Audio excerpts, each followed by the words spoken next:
I get in the car and I'm like, God told me then. And I was screaming in the car and I said, oh my God, I met my husband. I just kept saying it. Oh my God, I met my husband. Of course I didn't tell him that because I didn't want to be seen crazy. But I was like, oh my God, I met my husband.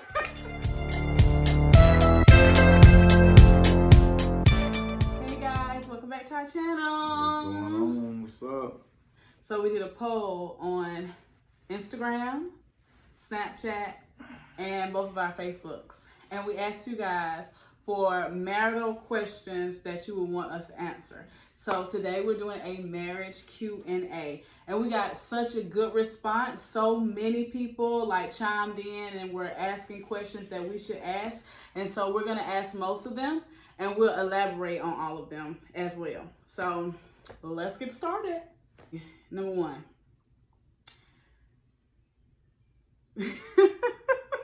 Communication when you're mad. What is difficult to talk about? What keeps you from walking away? Okay. So let me make sure I heard the question. Communicating when you're mad. Yeah, so what keeps you from walking away? Let's see. What keeps me from walking away when I'm communicating when I'm angry? I would have to say, not only do I really love you, but, I kind of was, I was cut this way. I wouldn't really talk to give up quick. I wouldn't talk to, say I'm committed or dedicated to something and really legit walk away. I might mess up. We all will, but I'm not just going to walk away. I don't know. I think I'm just made like that. No matter how difficult the situation is, it'll kill me before I just be like, what, bump it,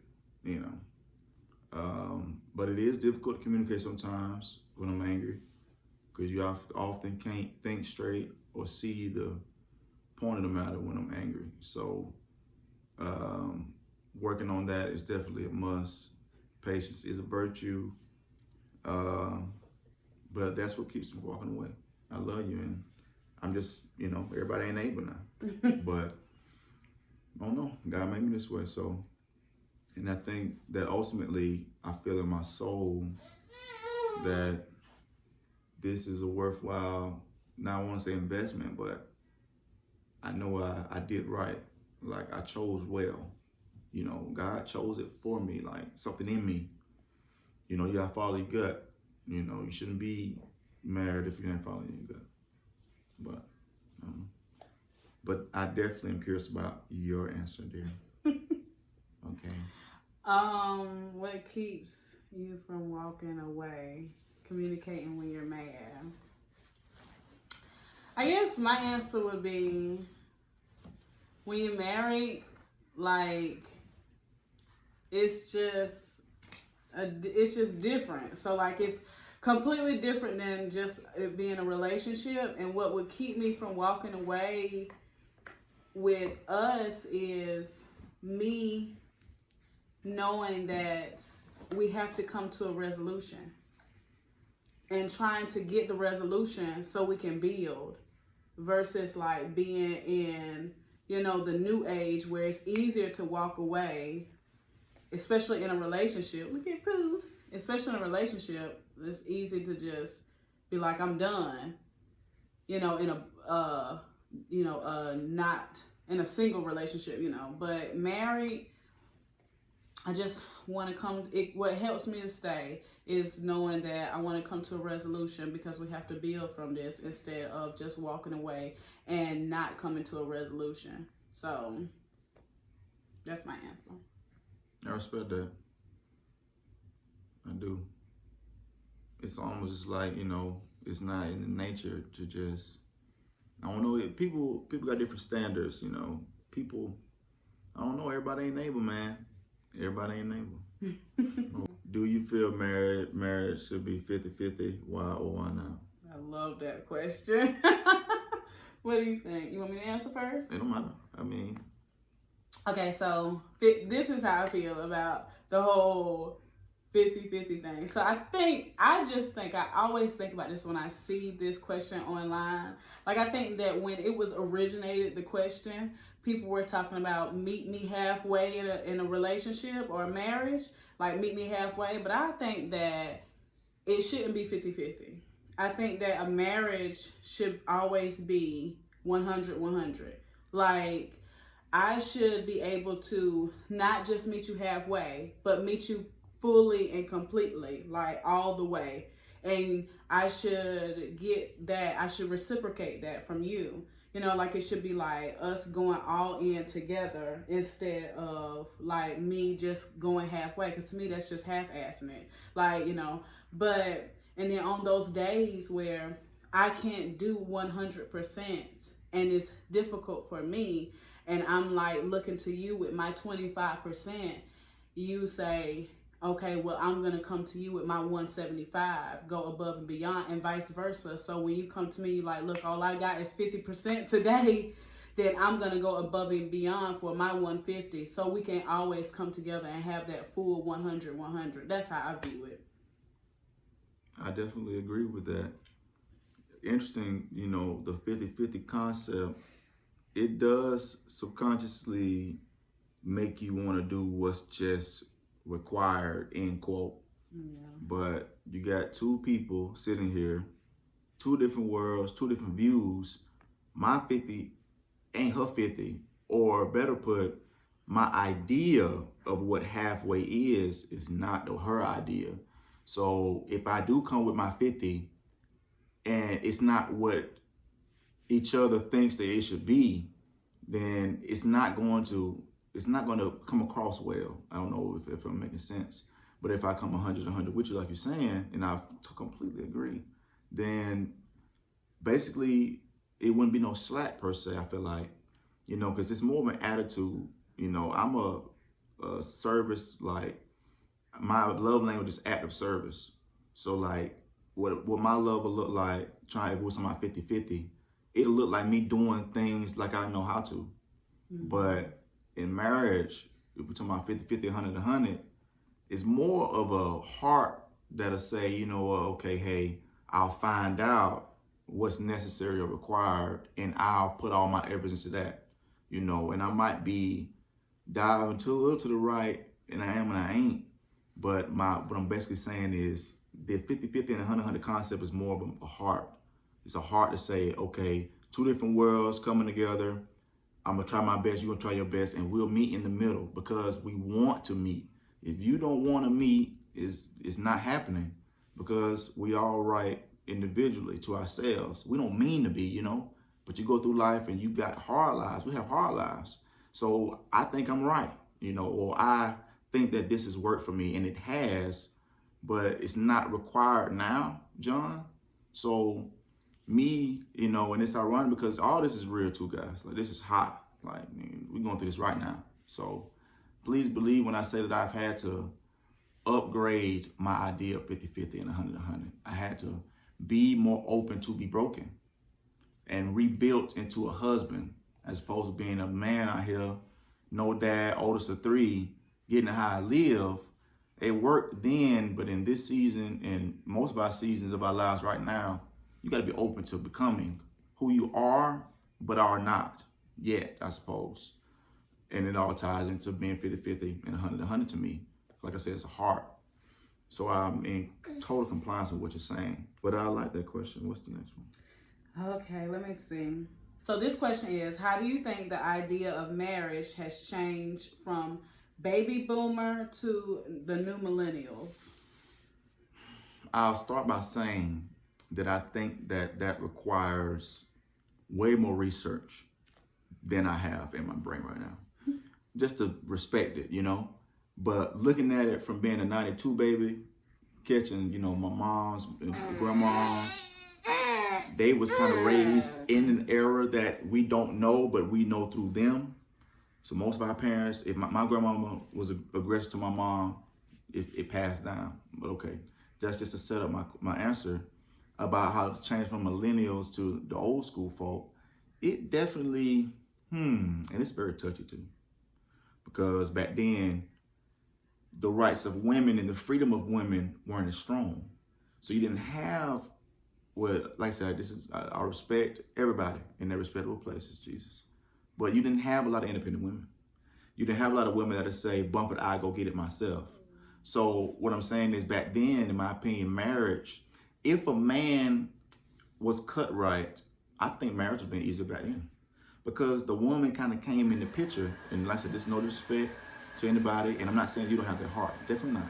But to answer the question, I think that now the roles, I don't want to say have switched, but they definitely have expanded. See, now it's not required for me to do, thank you.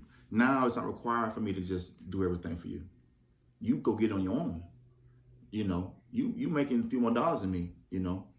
So basically what I'm saying is back then it wasn't like that. Back then the woman didn't work. Her thoughts wasn't to work. Her thought was just to be, you know, whatever the... So you're saying that back then right now women are more independent than they were back then. That's what you're saying. I'm trying to get your answer. Well, of course, my mind is interesting. So all of that was my answer. But if you're asking me to narrow it down, what's the difference? I think the responsibilities are different. I think that the halfways and the hundreds and 100s have changed. I think that it's more required now. It's not, I don't want to say it's not easier, but it's just more required. It causes the man to do more than just work. You know, it causes the man to do more than just provide. It's not simple like that. Not to say it wasn't then, but like I said, and I feel you probably warning me that I might be rambling a little too much for the family. I do apologize. I don't feel like you really answered the question though. I feel like you were just talking in circles, to be honest.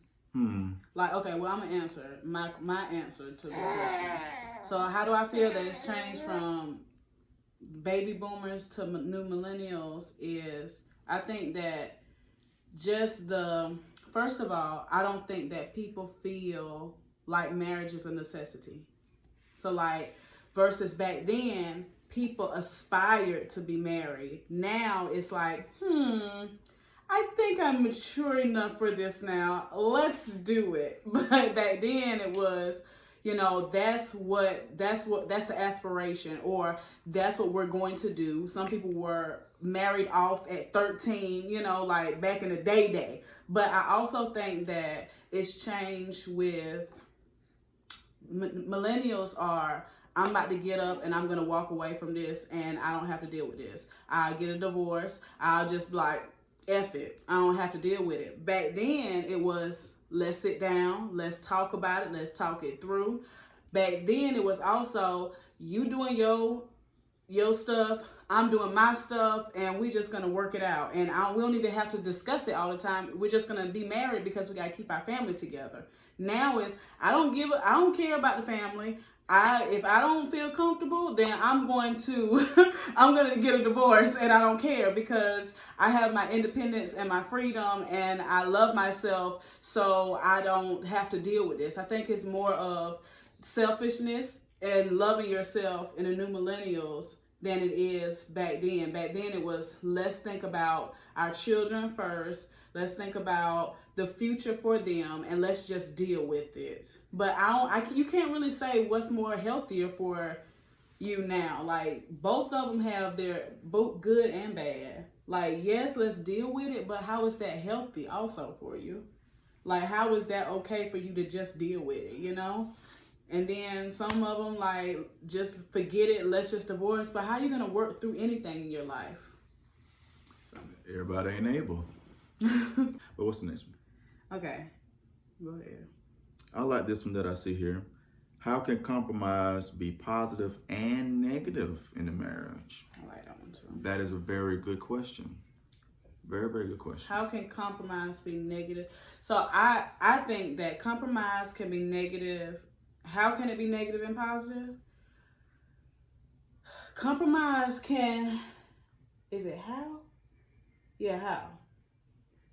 Compromise, because I seen this question, when I seen it, I was like, that's a real good one. I had thought about it, but I think compromise can be good when you're trying to meet in between. Like, yes, let's, you know, let's agree to disagree and move forward. That's when compromise is good. But compromise is negative when you are giving up a part of yourself because you want to please the other person and make them happy. If I'm used to doing something that makes me happy and I'm compromising that, then I'm taking a part of me away, and that's not healthy for me, and which in return won't be healthy for him. Like, if positive could be, I don't care about the situation, honey, what do you want to eat today? As surface as this may sound, like superficial as this may sound, but honey, what do you want to eat today? And he's like, I don't know, and I know that he knows, and I really don't care. Then I need to just compromise and let him pick where we eat today, instead of like giving an answer just because I want to have my way. No, I don't need that. So let me just hush, honey, you pick it. You pick, like, you decide. That may be surface level, but that, that can go so much deeper. You decide. You have the decision today, because, I don't have to just give in to, that compromised situation. But when it comes to feeding our souls, compromising in that way is not healthy for us. That's how I feel. It was amazing how I didn't even consider that area of compromise. It's amazing. But I totally agree, though. I totally agree. What did you consider? When I read the question, I was and you kind of touched on the last bit, but I was thinking about how, first of all, compromise should be good for both parties, in my personal opinion. I'm gonna ride that baby out. I think that compromise should be mutually beneficial. Like, I feel like it's not a compromise if it's not mutually. I think it's more of a sacrifice when it's not mutual. You know what I'm saying? But that's good. Where my mind went with the compromise was me and you. Like, say for instance, boom. I'll put it like this: we both love God. So if I got a spirit of anger, I have a spirit of anger. I bind it on every side. God is good. But if I come into the house with a spirit of anger, and you in prayer and meditation, what I think about what a negative compromise would be to me is if, help me, because I had it. Basically compromising where you are in the spirit for my spirit of anger. I see what you're saying. So in a reverse way, if I'm the man and I'm standing on faith, I don't need to compromise with a friend. I won't use you because okay. But if I don't need to compromise my faith and level with God with somebody that's asleep per se. So I think that compromise is good, maybe to further a cause. But if it's any way where a standard has to be upheld, a standard of justice, baby, you're not gonna go rob nobody. You're not gonna go sell nothing. You're gonna do it right. Like, that's not allowing a compromise. I think that's a very positive compromise, not to compromise with lowering standard. Oh, okay. I see what you're saying. That's beautiful. Thank you. Yeah, that's my really brain. It took me into art. And it's just interesting, like you said, that both of them are exactly what the idea of what happens in everyday life. Spiritually, mentally, physically, superficially, all of these things that happen. It's funny how our minds went in different directions with that state of compromise. But in return, we both basically said the same thing. And that's the beauty of learning to love each other, is, for who they are. Because I could have easily been like, that ain't compromise. And she could have easily been like, boy, what you talking about? Because our minds are different. I think I see what you're saying there. Yes, Lord. Like, that's the beauty, and that's the foundation of a marriage too. Like, if it's not having built. two different brains and being able to listen, because listening is required. But okay. But we need to take him to Bubble Guppies. You want to go to Bubble Guppies? Bubble Guppies, Bubble Guppies. That's what I do, and then I take him to Bubble Guppies. Oh, give him a little introduction. Mm-hmm. And then he's like, you make a good sandwich. You know that? What you mean? But he liked to be in there. Oh Lord. Intermission. Yeah, so like what you were saying, that's the beauty of a foundation of a marriage, being able to have two brains and knowing that listening to each other and actually listening to each other, what is required of a marriage. And if you are listening, you know that I know his brain is going in a different direction, but we have the same foundation. We know that it's the same, we're meaning the same thing, but it's just said in two different ways. So that if you don't listen to somebody, you don't realize that you're saying the same thing. People start yelling at each other back and forth, and y'all both speaking the same language. Facts. But yeah, that's now that's all totally that's okay. On a whole nother note. Like we'll that come back to it. Yeah, we'll come back to that. It's a whole video worth. Yes, it is. Just like arguments, like how to get through arguments. You don't even realize that y'all are arguing about the same thing with the same answer, but y'all aren't listening. Listening requires everything. I need to just pay attention to what you're saying, your body language, what's going on, and it's going to help me understand that we're saying the same thing. I think and I ain't gonna cap, I had to say this. I didn't know that I didn't listen good, you know. Like, it's levels to listening, guys. I thought I listened very well. Good night, Jesus. But it's levels to it. You know, I've graduated. Now, when people talk to me, I don't have my answer ready. And it's not a bad way I have my answer ready. It's like you could be talking and I heard a good point and I want to say my point. But that point will cause me to miss everything they said. And I didn't realize it. I didn't realize it. So you might have to get a pad and pen, John. Okay. And I'm dead serious. Mm-hmm. Acceptance. I don't think it's the fact that people don't listen. I think that it's accepting the fact that my wife was reared different and I gotta let her be her. I think that it's a lot of borderline controlling and possessiveness that I did not know was operating or I was operating in. I didn't know that might be why I got angry with you, because I'm trying to control how your brain works, knowing good and well that nobody can control how my brain works. So I think that building the foundation of marriage, it calls for stuff like that. The little particular stuff, like accepting your spouse or your boyfriend, girlfriend, start early with the right characteristics. Don't just think you're going to get in marriage and then start to be ready. I think we was already a little ready. I'll take a little bit, okay? Whatever, but we was already with the characteristics. But we'll save that. No, I agree with you. Like, I think, like, I was somebody who, for a long time, because I was, of course, brought up in church, and I was listening to people talk about listening, and when I grabbed that concept of listening, I was always the one. Not that I'm a perfect listener, because I'm not. Nobody's perfect. But I grabbed that concept of listening, and I will always be telling people, you don't listen, you don't listen. And then people be like, I do listen. And I'm like, you don't listen. Because I'm trying to get people to see, like, hey, listening is not just hearing. Like, they're two different things. You can hear somebody all day, but that doesn't mean that you're listening. Listening is reading in between the lines. Listening is, like I said, watching people, even body language.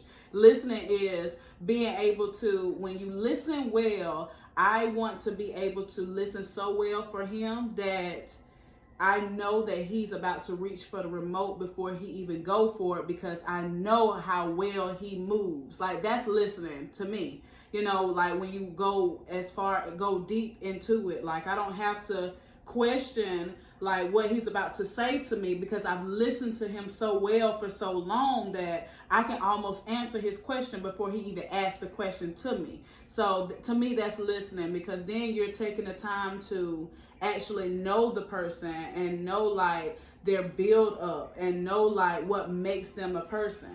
Like if I'm an educator, so when my students come to me and I sit down with them, and like I said, I'm not always perfect. Sometimes I may zone out, like I'm human. But in my perfect instance of listening, they'll sit down with me and I'm like completely into what they're talking about. They need counseling and they're talking and I'm just in it. I don't have an answer, like he said. I don't have an answer. I don't have even a question. I'm just letting them get it out, because at some point we have to also understand that if he comes to me and he has an issue, sometimes he just may need a vent.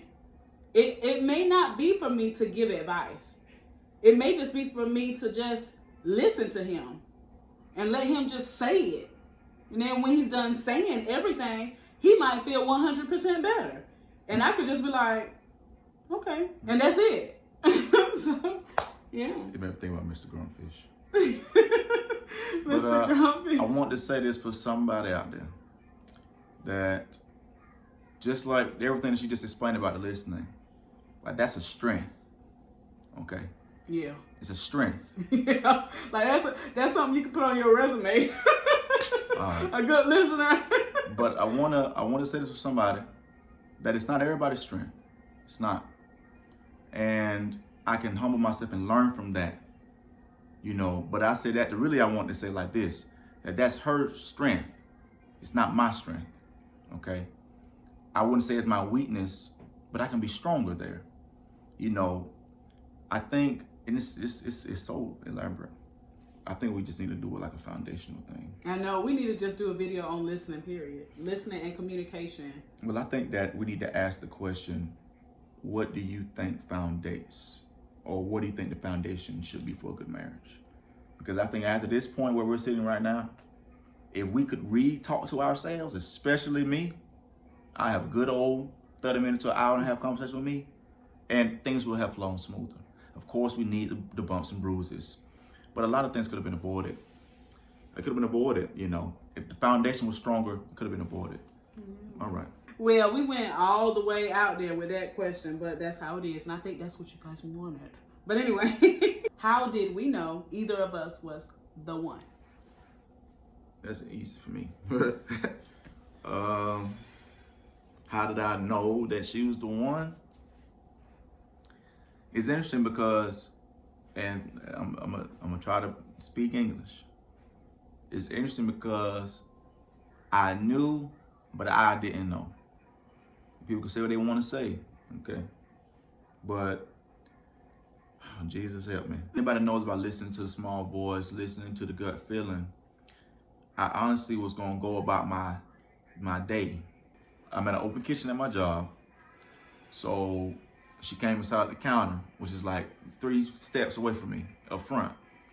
So I said, you know, hey, Miss Lady. And I was gonna go about my shift. I'm doing my thing and working, but this is what I mean when I say I knew, but I didn't know. So me of myself, I didn't know. I was just doing my thing. But when I walked by to go to the back, it's weird, but something tugged on me. And I love God and God loves me. And his presence is growing, is all that I'll say. But something pulled on me. And I stopped. There wasn't nobody there, of course. And I was like, well, who are you? And that's how I started. That's exactly how I started. She started my job. I spoke. I tried to walk away, but I couldn't. So I spoke. And that was it. And later on, we both found out that God told both of us that was your husband, that was your wife. The first time we met. So I knew without knowing, and then I was made aware, if that makes sense. That was beautiful, actually. I knew without knowing, but then I was made aware. I felt glory on that. So my answer to that question, of course, like, it's almost like how did you meet question, you know? But how do we know we were the one? The same thing. So yes, my part is good too. It is good. So yeah, so I was at work. I was working at Great Clips, okay, and I was not happy because I had just moved back home. I've been an educator for years, and I just decided to work at Great Clips. But anyway, so like I'm finally adjusting to being back in Augusta, basically. And I asked everybody as I'm cutting hair, where can I go get a mimosa? Because everybody know I like a drink. I love me a drink, and I love me a mimosa. So I was like, where can I go in Augusta to get a mimosa? And this lady was there, and she was like, Metro Diner. And I was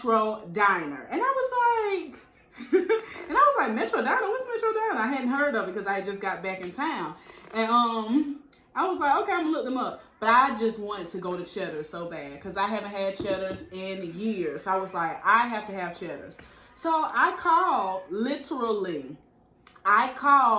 Cheddar's 3 times and no one picked up. And this was the middle of the day. Like, they've been open for hours. I'm calling and they're not picking up. 3 times. So I was like, dang. Then I called Metro immediately. 2 seconds. Picked up the phone. And I was like, you guys have mimosas? And that was my point of calling Cheddar's, but they didn't pick up. So I called Metro. They picked up right away. You guys have mimosas? They're like, yeah. And I'm like, okay. So I get off the phone. I get off of work on my way to Metro Diner. And then I'm like, you know what? I'm about to make this left turn and go to Cheddar's. And couldn't get over in the lane. It was too late. And so I gave up and I was like, let me just go to Metro Diner. Go to Metro Diner. I'm like, it just didn't work out because I really wanted Cheddar's. But I was like, I guess Metro Diner is just going to have to be it today. I get to Metro Diner. I go straight for the counter because I was single at the time. I used to like sit at the bar because I would sit by myself. Go straight to the little bar area where you sit, where they cook right in front of you. And I sit down, and as soon as I see him, I'm like, oh my God, because he spoke to me. Because at first I wasn't looking, and he spoke, and I was like, hey, you know. Yes,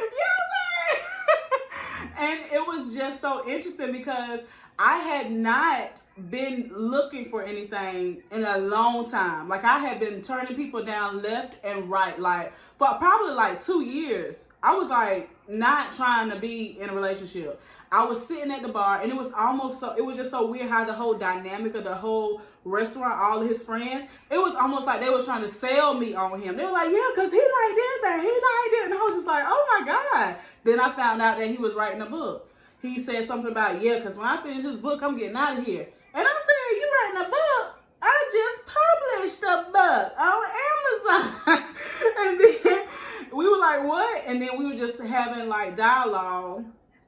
And it was just crazy because it was the whole dynamic that evening was my first time out in Augusta in years. And to see him, I just couldn't believe it. I get in the car on my way leaving Metro Diner. And what's crazy about this is both our stories have been the same since we met each other. I get in the car and I'm like, God told me then. And I was screaming in the car and I said, oh my God, I met my husband. I just kept saying it. Oh my God, I met my husband. Of course I didn't tell him that because I didn't want to be seen crazy. But I was like, oh my God, I met my husband. It was crazy, but and then I just knew. I don't know. I just knew. And I had never felt that way about anybody, like anyone. I just was like, oh, I never even thought about marriage. I was just like, oh my God, I just met my husband. It was crazy. I don't know. I hope it be the same for you all, that Yeah. I promise you, because if you do, you do that if you want. You dive in that water if you want to. Yeah, because it's a deep one. Okay. You will be, the timing will be perfect if you let it be. I think had I moved too fast and rushed at any other time before now, I would have went out bad. Big facts. Yeah, if we chose the wrong people, it would have ended in a disaster. I always tell her if she would have went to Cheddar, she would have went down. Yeah, and it would have been the truth. Like, it's crazy. Had I decided, it was just so funny how I couldn't even get over in the lane. And then as soon as I couldn't get over, I was like, well, I'm just going to Metro. Hey, you got to go with the flow. Just like you said, he kind of forced you. And he kind of forced me. I'm going to tell y'all this here. I felt something pull on me. I said, whoa. And he's been saying this since I met him. I'm not playing. Okay. God is so intentional in all of our lives. Just like today, our day didn't go as planned. Our day today. Oh, no. It didn't go as planned. But it did go as planned. Yeah, because we end up doing this video. Furthermore, why would God allow you to do something and it can be big, or he can stop you, get your mind right, and it can be huge? So that's kind of what happened to us today. That's true. We stepped out on faith. We was trying to do something, and God was like, no. I mean, it when I say Go ahead. Everything, if it was supposed to work out, it wouldn't work out. Lord. I mean, we had no way of getting in contact with him. We went everywhere for Wi-Fi. Everywhere was closed. I mean, multiple places. We going in this restaurant, they closed. We went to another one, they're closed. I'm like, sure enough, this hotel is open. We can get in. They have to have Wi-Fi. Get there. I go through the door. It says, you have to use a key to get through this door. It was locked. I was like, what kind of mess?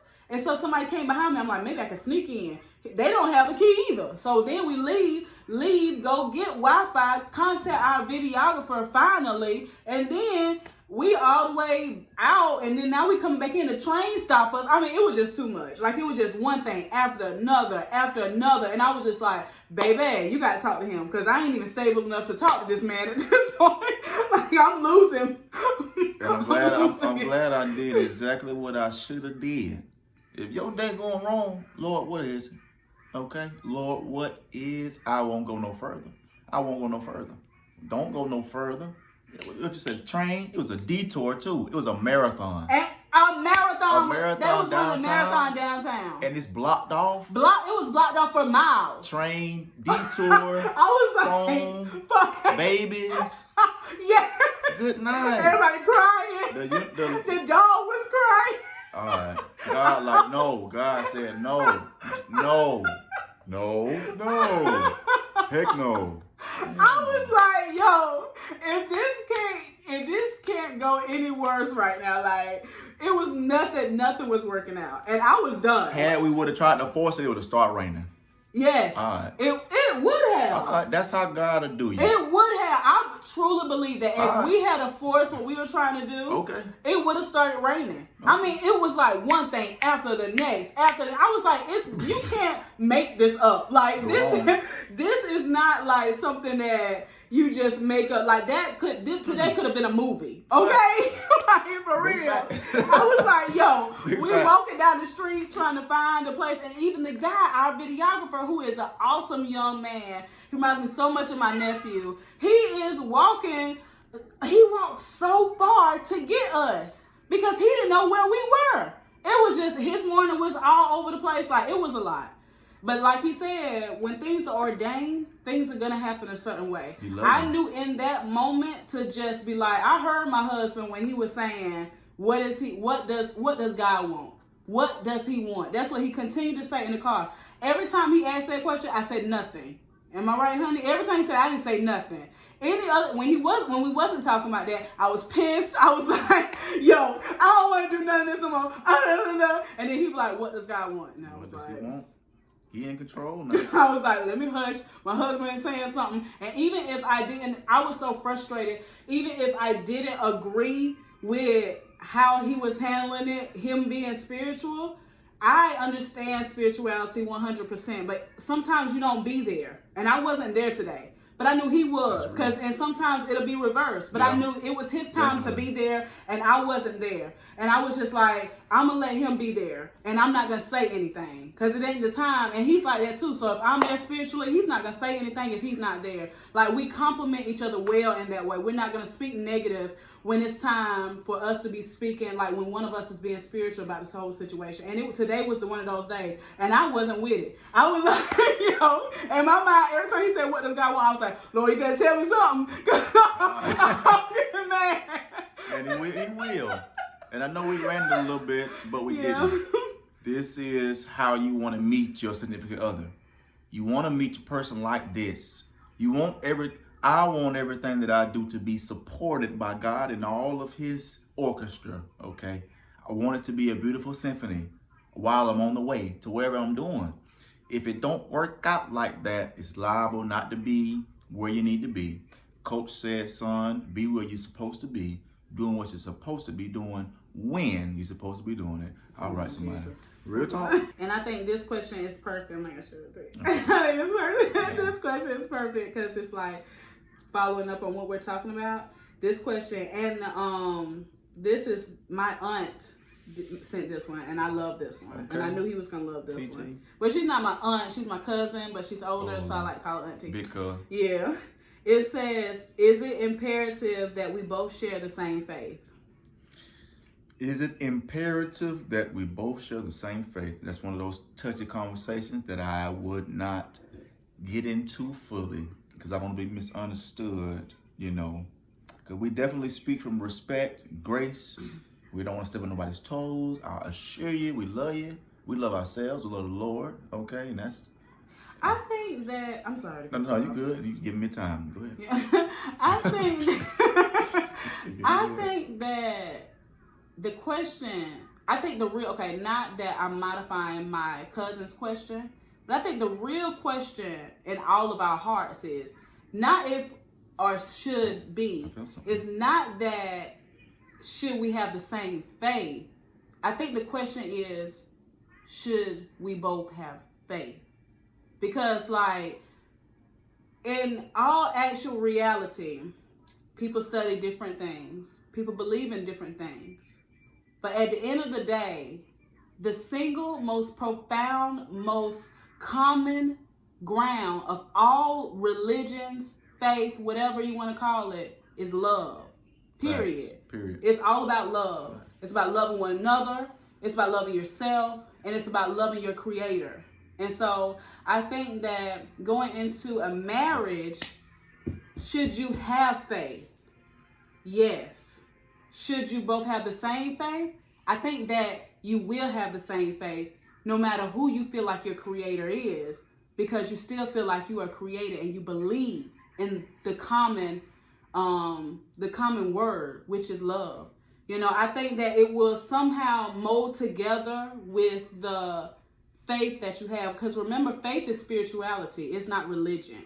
Faith is believing in something bigger than yourself, for something bigger than yourself to happen. That's faith. Religion is getting caught up in wardrobe, getting caught up in ritual, getting caught up in, you know, I believe in going to church, but getting caught up in the tradition of going to church. That is not true. That's religion. But faith, I believe that if you have faith entering into a marriage, then you have the same faith. I have my response to the answer. Always wait on the answer. Got to. But because, not TT, Jesus. Because to answer the question, is it imperative to have the same faith? No. Nope. I serve the only one true and living God. I feel him right long and now. And it's written like this here. Since I serve the true God, if a man of God marries a woman that is not of God, the union will convert her. Oppositely, if she is a mighty woman of God and I'm out here asleep, the union will convert me in and of itself. You need only to just love. Sacrifice a little bit. You might have to put up with a few attitudes, a little, you know, whatever. But it clearly says that it will convert them. And it makes sense. If you are truly a woman or a man of God, you love God, then that love is flowing out of you constantly.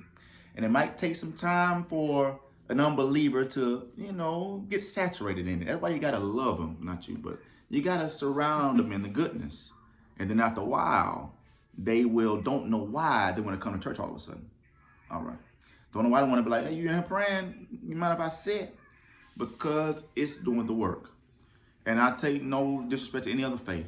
If you marry somebody outside of your faith, if you really are about that life, it in and of itself, it will convert them.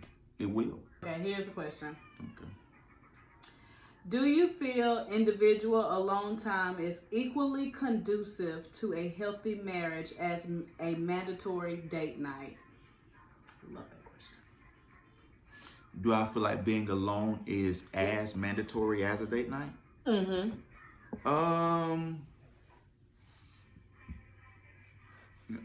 Personally, no. I think that it's mandatory to have a date night, but I don't think it's mandatory to be alone. Only reason I say that is because I can be sitting by you and still be alone. We can both be in our own zones. You know what I'm saying? That's what I mean when I say, that's what I'm thinking. Let me be clearer. Is it mandatory to be alone, or is it mandatory to have date night? I don't think it's mandatory to be alone, because you can create that space anywhere if you want to, but you can't recreate going out and enjoying a good time with your spouse. Maybe I'm not understanding something, but I think that it is. I think that, like, this is not necessarily a spiritual question. So, right. I think that he gets a lot of alone time. I don't. So I think that, to be real, it is, because I don't get that alone time, and so I will go nuts, and I have been going nuts lately because I don't get that alone time. So lately I've been saying, can y'all just go, because I want to be alone. You know, I have been begging for a date night. Like, I think that a date night is extremely healthy. We are so busy in our everyday lives that I've been saying, like, can we just do a Friday? Can we just do, because you're supposed to have one day to have a healthy marriage.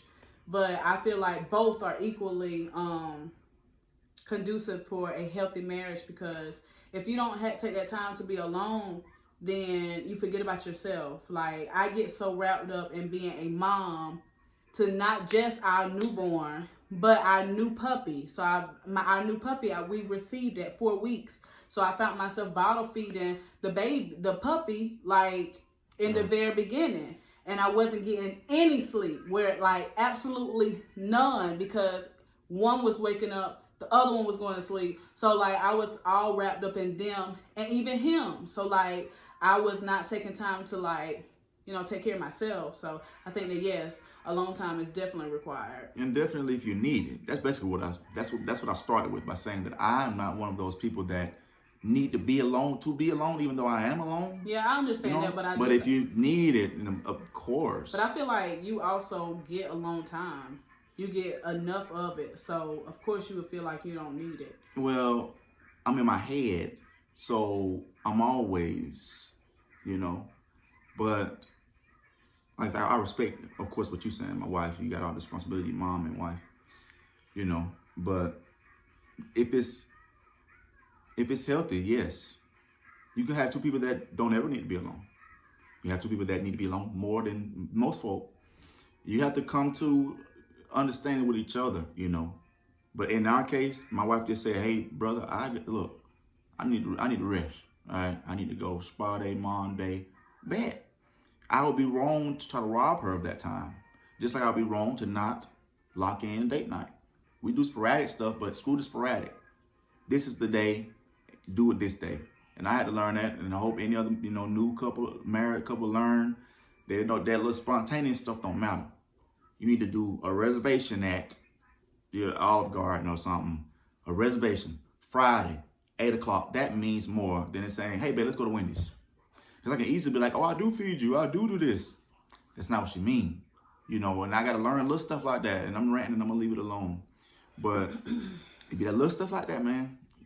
So you got to, I'm keying in, and you'll always have to keep keying in. But I like it, though. I appreciate you telling me, that you need the alone time. I definitely don't take my alone time for granted, but I never need it.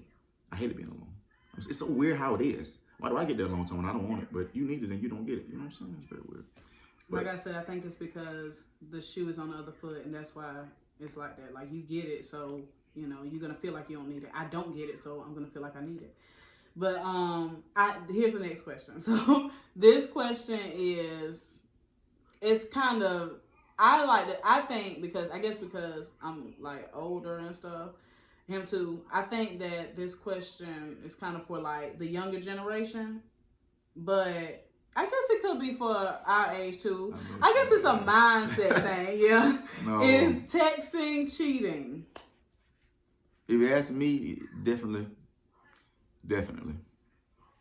I mean, let's not sugarcoat it, guys. It's real. It's point blank. It's everything straight up and down, especially with men. We're not complicated thinkers, and we have to talk about that later on. Our brains ain't that hard to work out or figure out. We wish it was. We wish we could be, all these lovely things, Jesus. But, period. If I'm texting another woman, how are you? Why are we talking? I got a best friend that's a girl. We rarely talk, but I should have done my job, and I did do a solid job based on me and my best friend relationship to talk about it, to show her, to explain it, so it wouldn't be a surprise. She go on my phone right now. She see me and her spoke. She asked about my marriage, my children. But if I'm texting somebody, you know what I'm saying? Period, it's cheating. There's no need to rant about it. It's cheating. I think, like, my answer to that question is, I think, first of all, we need to get a grasp of the origination, the origin of cheating. Even if you haven't slept with the person, even if you haven't even texted the person yet, if you have thought about it consecutively in your mind, you've already cheated. Period. If you take that time to imagine and really go over and over again in your mind about someone else, you have already done the act, because that's where it's created. So if I am not even responsive to men on the street, anywhere I go, because I don't have the time, if I start becoming responsive, then that's where cheating starts to originate, because then I start creating it in my head. Oh, what is he? Oh, he just spoke to me. Let me talk to him. And then there's an exchange of numbers. And then we are having communication. And then thoughts come in my head about taking the communication further.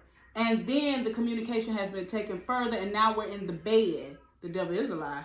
But this is exactly how cheating is originated. So once I get a grasp of how it starts, then I can always prevent it. So yes, cheating is texting, because texting is you've already created the act. You've already thought about it. You already ready to do it, because you wouldn't exchange your number with somebody. You married. What the hell y'all exchanging numbers for anyway?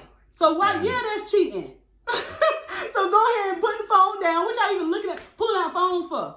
Where was your conversation that led to let's get each other's number? Right there, that's already lust. So yeah, cheating. And just period. How my brain translated that, because you was in the Bible, you was in the book. That seed. It's all about the seed. The seed. That's another conversation. To do it in your mind first is definitely doing it. Yeah, that's with anything. It's weird, but if you think about it long enough, it'll materialize. Yes, it will. It will. You have to be careful about it. Don't sow the seed. Don't sow the seed. I don't entertain stuff. I'm ruthless. I got to be. Period. Period. And this is before marriage. You gotta hold the standard up. It's you gotta, who you are before marriage. It will be who you are in a marriage. Oh, well, and it's your responsibility to find out now. We ranting, but we ain't. Yeah, it's the truth, though. You knew who you were before you got in that marriage. And if you didn't correct that, a lot of people are so ready to jump into marriage. I always tell people the grass ain't greener. It's the same situation. If you haven't dealt with that in your single life, the reason why God brought us together and we have this miraculous story of how we met is because he was in a place where he was ready. I always ask him, where were you when I came into your life? The vice versa. That's what I'm thinking. I always think about where I was. I had somehow become fulfilled in my mind, body, and soul that allowed me to be open and ready for the marriage that was received, because it was a supernatural marriage. So we came together, we are seeing and hearing things immediately when we meet each other. This is supernatural. So I had to be somewhere ready for this to happen. Yeah. And being ready is allowing myself to know myself before I get into a marriage. And so we came together, and then we believe in the same thing. He says the same thing when he's out. And, I do the same thing. Or we would have been had issues like that from the beginning. Period. Period. So that's it, guys. This video is actually really long, but I think it was good. I think this one is the one. He's been talking about this forever. And I just finally got on board with it. I'm like, guess we're doing these talks. But he's been talking about this forever. And when I went online and reached out to Snapchat, Instagram, Facebook, it was just a matter of everybody waiting for me to ask a question. And I got such a great response that I'm so thankful for. So thank you guys for the questions. That was so much fun to answer them. And even in the questions, because we are newly married, we're just in this. We're not perfect. We're learning still. But even having these questions and answering for ourselves, I think that we've grown just sitting here doing this whole question and answer. So I greatly appreciate that. And we'll be back with other videos. Definitely. Thank you all. Be blessed, man. Have a great day, great evening. We'll be back after this.